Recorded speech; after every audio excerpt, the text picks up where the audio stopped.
श्रीमार्तण्डभैरवं स्तोत्रम् गायत्मार्तण्डभैरवं त्रिनयनं रक्तवसनं दीप्तिमन्तं खड्गं खेटकपाषडमरुगधरं कालाग्निसदृशं देहम् सिंहासनस्थं महाकायं भानुमण्डलमध्यस्थितं भक्ताभीष्टफलप्रदं स्मितमुखं लेखरञ्जनपूजितम् विनियोगः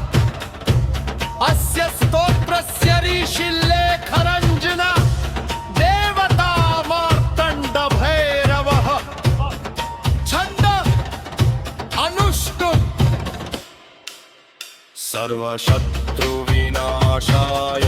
आयुर्विजय समृद्ध्यर्थे विनियोगः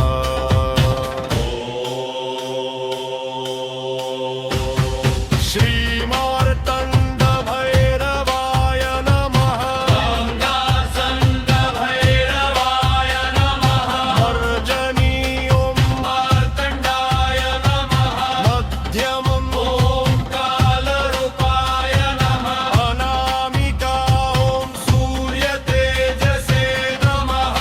कनिष्ठिका ॐ रुद्रात्मकाय नमः करतलकरपृष्ठ ॐ सर्वसिद्धिदाय नमः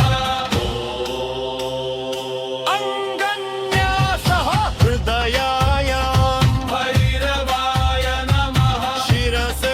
ॐ मार्तण्डाय स्वाहा शीर्षक ॐ कालदेहाय वशकवचाय ॐ तेजोरूपाय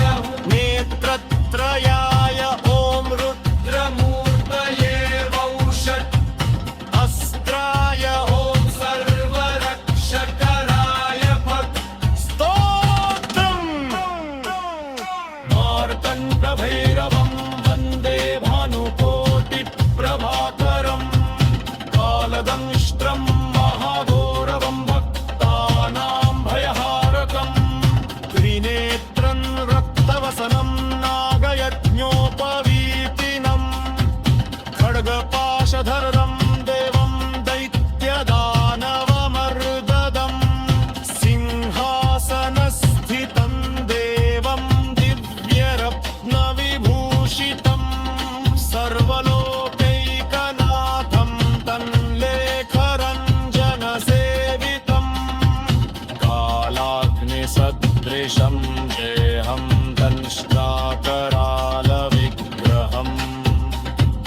रुद्रांशसम्भवं भीमं शत्रुसैन्यविनाशनं भानुं दलमध्यस्थं तेजोराशिं सनातनं भक्तानुग्रहकर्तारं दुःखदारिद्र्यनाशनं डमरुनादसंयुक्तं भूतप्रेतविनाशनं योगिनां हृदयावासं ज्ञानदीपप्रदीपकम्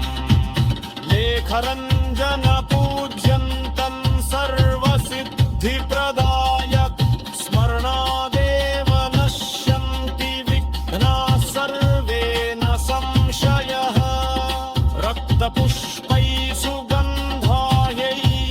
समर्चयते नरः तस्य सर्वं भवेत् सिद्धं भैरवस्य प्रसादतः फलश्रुति इदं स्तोत्रं पठेत् शतधा